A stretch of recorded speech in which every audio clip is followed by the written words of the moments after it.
नमस्कार, आप देख रहे हैं 24 न्यूज। मैं हूं आपके साथ संजय मिश्रा। आइए देखते हैं आज की 25 बड़ी खबरें। जापान, पापुआ न्यू गिनी और ऑस्ट्रेलिया की यात्रा से प्रधानमंत्री नरेंद्र मोदी लौटे भारत। गुरुवार की सुबह दिल्ली पहुंचते ही पीएम नरेंद्र मोदी का पालम हवाई अड्डे पर किया गया भव्य स्वागत।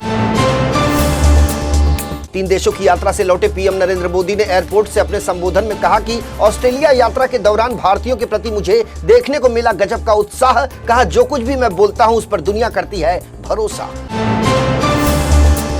राष्ट्रपति द्रौपदी मुर्मू ने झारखंड हाईकोर्ट के नए भवन का किया उद्घाटन। इस कार्यक्रम में चीफ जस्टिस ऑफ इंडिया राज्यपाल सीपी राधाकृष्णन, मुख्यमंत्री हेमंत सोरेन और केंद्रीय कानून मंत्री अर्जुन राम मेघवाल भी रहे मौजूद।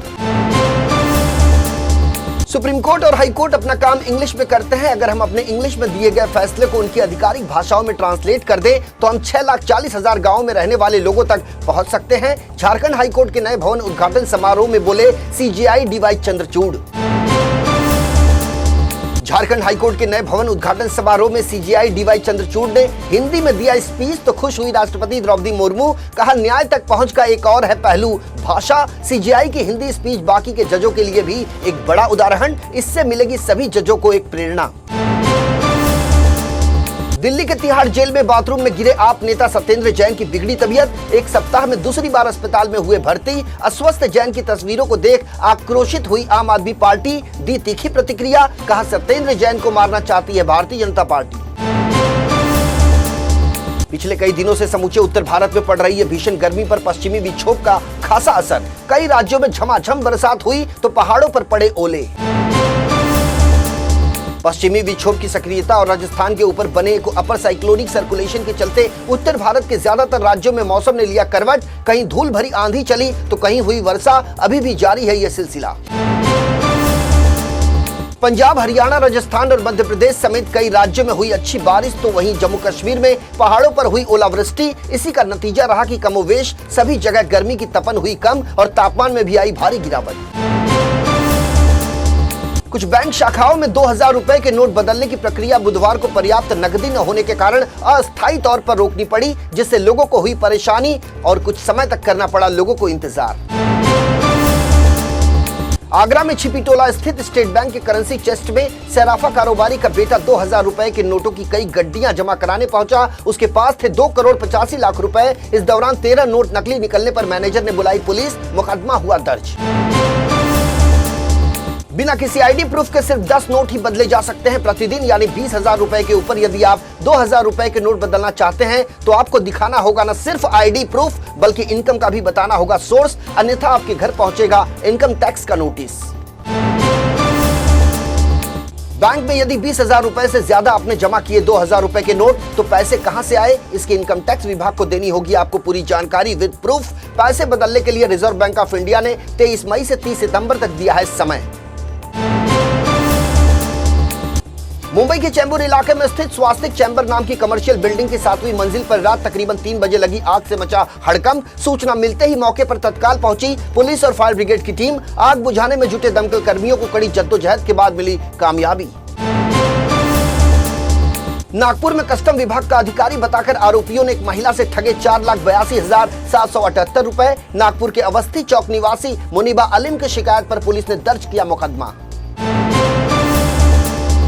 इन दिनों हिंसा की आग से झुलस रहा है देश का पूर्वोत्तर राज्य मणिपुर। सेना, असम राइफल और राज्य रक्षा इकाइयों की तमाम कोशिशों के बावजूद राज्य में नहीं थम रही है हिंसा। भीड़ ने विष्णुपुर जिले के निंगथौगांग शहर में राज्य के मंत्री गोविंद दास कंथोजम के आवास पर किया हमला और उनके घर में रखे फर्नीचर के साथ बाकी प्रॉपर्टी के साथ की तोड़फोड़।